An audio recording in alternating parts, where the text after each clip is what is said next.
Have you ever felt like your entire life was built on a lie? This is not just any story. It's a story about betrayal, secrets, and a truth that changes everything. One night, one revelation, and one moment that turned someone's world upside down. What if you woke up tomorrow and realized that everything you believed was just an illusion? Would you still trust the people around you? My parents left me at a gas station as a joke. Let's see how long it takes him to get home. I never went back. 20 years later, they finally found me this morning. 39 missed calls. I never thought I'd be sharing this story, but after seeing a TikTok about parents teaching their kids lessons, something in me just snapped. I'm 36 now, but I can still smell the gasoline and feel the hot summer air from that day 20 years ago. My parents, Gerald and Denise, were what you'd call tough love enthusiasts. Growing up, everything was a life lesson or a character-building exercise. They'd do things like wake me up at 3 a.m. to mow the lawn because I forgot to do it the day before, or make me walk to school in the rain when I missed the bus, even though Mom was heading that direction anyway. That July morning started like any other summer day. We were driving back from visiting my sister Sabrina at college, about 4 hours from home. I was in the back seat, half asleep, listening to my iPod. Yeah, dating myself here. Dad needed to get gas, so we pulled into this middle of nowhere station off I-95. Scott, go get me a coffee, Dad barked from the driver's seat. I dragged myself out, grabbed his cash, and went inside. The cashier was this older guy who looked half dead from the heat. The coffee machine was broken, so I had to wait while he made a fresh pot. When I came back out, the car was gone. At first, I thought they'd moved to a different pump. Then I noticed our beat-up Camry pulling onto the highway. I stood there, coffee getting cold in my hand, watching their taillights disappear. My phone buzzed. A text from Mom. Let's see how long it takes you to get home. Consider this a lesson in problem solving. That smiley face. I tried calling straight to voicemail every time. After about 20 minutes, Mom sent another text. Don't bother calling. Your father says you need to figure this out yourself. See you when you make it home. Here's the thing, this wasn't even the worst thing they'd done. 2 years earlier, they'd locked me out of the house in February because I got a C+ in chemistry. Maybe a night in the cold will help you focus on your studies. That time I broke into our garage and slept there. They were pissed about the broken window, made me pay for it with my McDonald's money. Standing there at that gas station, something just clicked, or maybe broke. I looked at that coffee in my hand, still steaming, and realized I was done, just done. I had about $140 saved up from my summer job at the local pool. My backpack was in the car, but I had my wallet and iPod. I went back inside and asked the cashier where the nearest bus station. About 2 miles that way, he said, pointing. You okay, kid? Yeah. I said, just need to make a call first. I called my Aunt Lola, Mom's sister, who they'd stopped talking to years ago because she enabled bad behavior by buying me a phone. When they took mine away, she picked up on the second ring. They left you where. What happened next is kind of a blur. Aunt Lola was 4 states away, but she did something I'll never forget. She called me an Uber. It wasn't even called that back then. It was some local taxi service to the bus station, and bought me a ticket online. Get yourself here, she said. We figure the rest out. My phone kept buzzing with texts from Mom. Don't you dare call Lola. You better be walking home. Young man, your father is very disappointed. This attitude of yours needs to stop. I blocked their number, turned off my phone, got on that bus, and watched the countryside roll by for 6 hours. The look on their faces when they came home to an empty house must have been something I heard later from Sabrina, that they drove back to the gas station that night expecting to find me waiting. They filed a missing persons report, but it got dismissed quick. When Aunt Lola sent over the emancipation paperwork, she'd already started filing. That was 20 years ago. I finished school living with Aunt Lola, got my GED, then some certification, built a life, got good at fixing things, started my own business, met someone, had kids of my own. Never played any teaching moments games with them. I thought that chapter of my life was closed, but yesterday my office phone rang. The caller ID showed a number I hadn't seen in 2 decades. I didn't pick up, but they found me, and now I've got 39 missed calls and counting. Update: I never check my phone during meetings. It's a rule I've stuck to ever since I started my construction business. But when I walked out of the boardroom yesterday and saw 39 missed calls, my stomach dropped. Most were from numbers I didn't recognize, but 3 were from my sister Sabrina, who I haven't spoken to in 2 decades. For those who missed my first post, quick recap: When I was 16, my parents Gerald and Denise left me at a gas station as a joke to teach me independent instead of going home. I took a bus to my aunt's place 2 states away and never looked back, built my own life, started a construction company, 20 years of bliss. Silence until yesterday. The first voicemail was Sabrina crying. Scott, please pick up. Mom and Dad found you. They're spiraling. Just call me back, okay? Not the me. My coffee went cold as I listened to the others. Most were from my parents, alternating between guilt tripping and demanding I answer. Your mother is sick. Check. Not how dare you abandon your family. Rich coming from them. We made one mistake. One that's hilarious. The last voicemail was my dad slurring his word. You think you're better than us with your fancy business. We made you who you are. You owe us. I sat in my truck for a long time, watching my phone blow up with more calls. Finally, I texted Sabrina, meeting tomorrow, Denny's on July 5th. AM.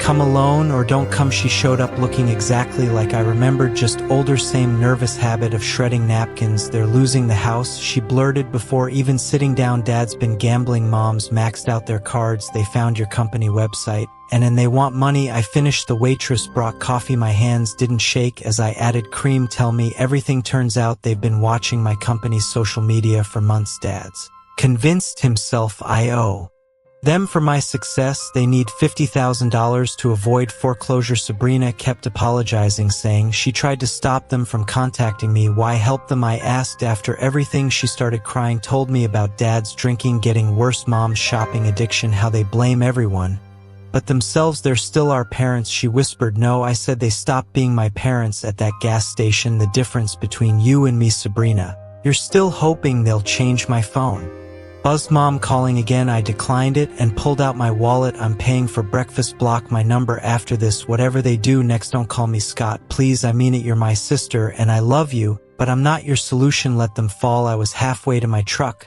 when Sabrina ran after me. They're coming to your office, she shouted. Tomorrow morning. Mom found the address. I tried to stop them. I swear I just nodded. Good, let them come. Got back to my office to find 27 new messages. Apparently they telling the whole family I'm a heartless son who abandoned them and now refuses to help in their time of need. Classic narcissist playbook.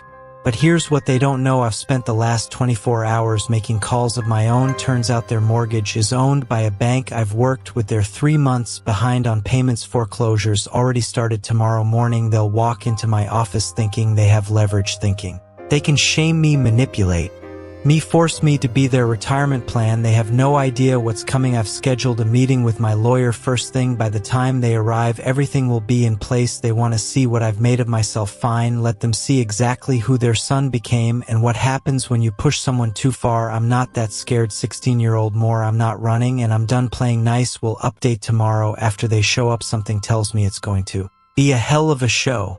Edit for those asking. Yes, I'm recording everything. Yes, I have security. No, I won't back down. They made their choice 20 years ago. Now it's my turn. Edit 2. Stop DMing me about forgiving family. You didn't live through what I did. Blood doesn't excuse abuse. And trust me, the gas station was just the tip of the iceberg. Update 2. Hey Reddit, a lot has happened since my last post. I wasn't planning to update so soon, but after what went down yesterday, I need to get this off my chest. I was in my office going through invoices when Jenny, our receptionist, called. Scott, there's a couple here insisting on seeing you. They say they're your parents. My stomach dropped. I'd been expecting this since they found me, but it still hit hard. I told Jenny to send them up. Might as well face this head on. Through the glass walls of my office, I watched Gerald and Denise walk in. They looked older, worn down. Dad's trademark mustache was gray now and Mom's dyed blonde hair couldn't hide the deep wrinkles around her eyes. They were wearing their Sunday best, the same cheap dress Mom wore to church, and Dad's ancient brown suit that never fit right. The moment they walked in, Mom burst into tears, not the quiet kind, full on the atrial, sobbing, my baby boy, look at you, all grown up. She tried to hug me. I stepped back. Let's keep this professional, I said, gesturing to the chairs. What do you want? Dad puffed up like he always did when he was about to start preaching. Now son, is that anyway?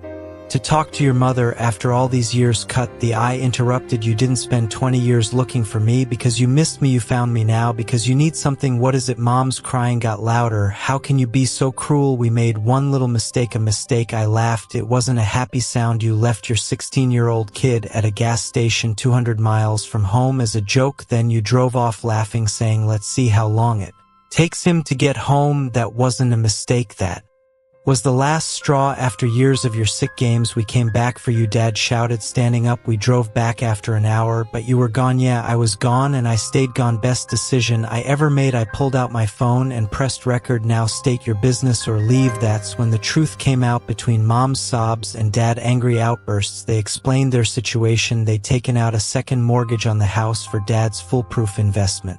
Ski now. They were 6 months behind on payments. The bank was foreclosing. They needed $175,000 to save their house. You've done so well for yourself, Mom whimpered, gesturing at my office. Surely you can help your own parents. I let them finish. Then I reached into my desk and pulled out a folder. Funny you should mention the house. See, when I heard you were looking for me, I did some digging, found out about the foreclosure, so I had my buy your mortgage debt from the bank. The silence was beautiful. Their faces went from confusion to shock to fear. What does that mean? Dad's voice had lost its thunder. It means you have 30 days to vacate the property. My company acquired it legally at auction last week. We're demolishing it for a new development project. Mom started wailing. Dad's face turned purple.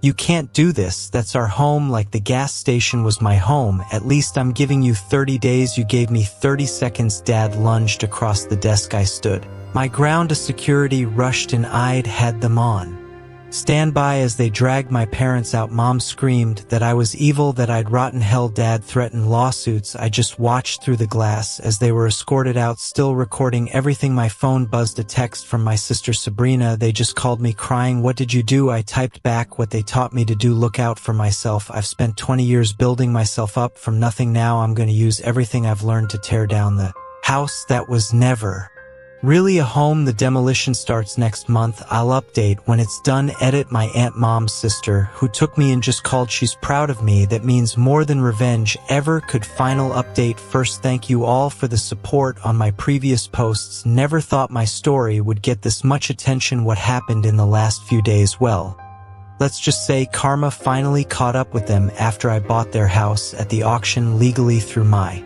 company. My parents, Gerald and Denise, completely lost it. They started calling every single relative, telling them how their ungrateful son was throwing them out on the street. Thing is, they didn't expect me to have proof of everything. Remember those old Nokia phones that could record calls? I kept one from back then, had their prank, recorded them laughing as they drove away, saying, let's see how long it takes him to get home. Kept it all these years. Also had a whole folder of old birthday cards with lovely messages.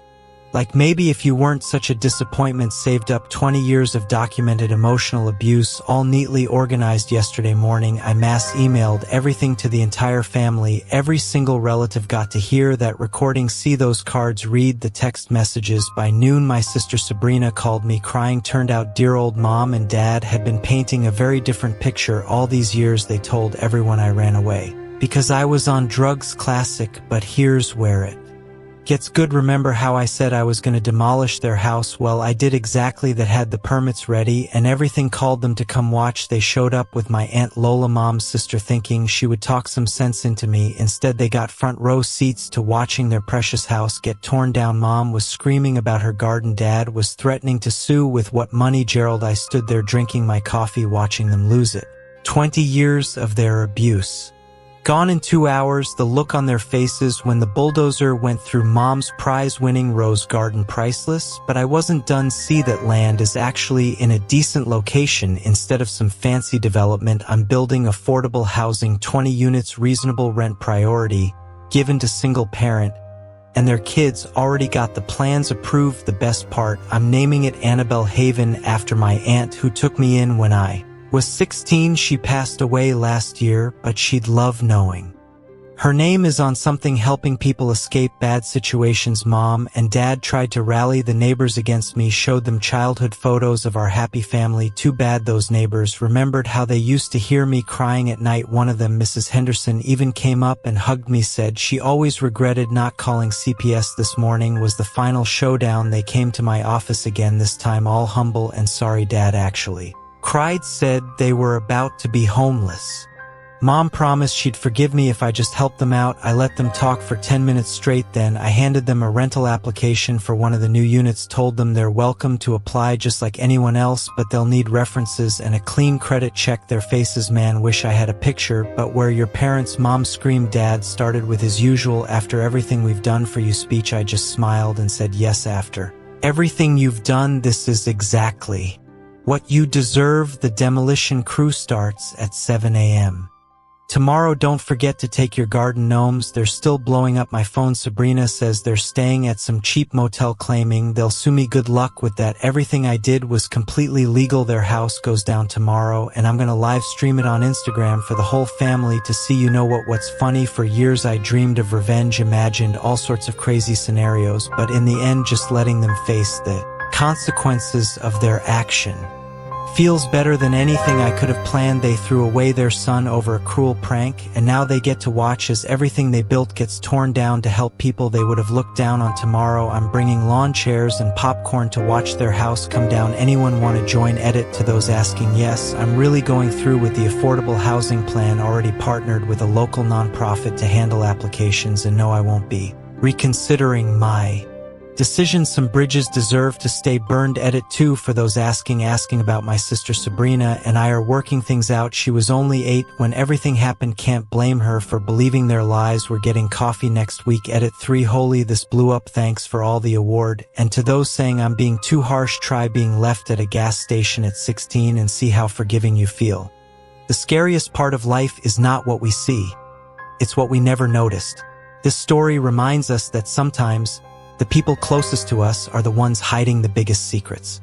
But the question is, when the truth finally comes out, will you have the strength to face it? If you love stories that challenge your mind and reveal shocking truths, don't forget to subscribe and let us know your thoughts in the comments.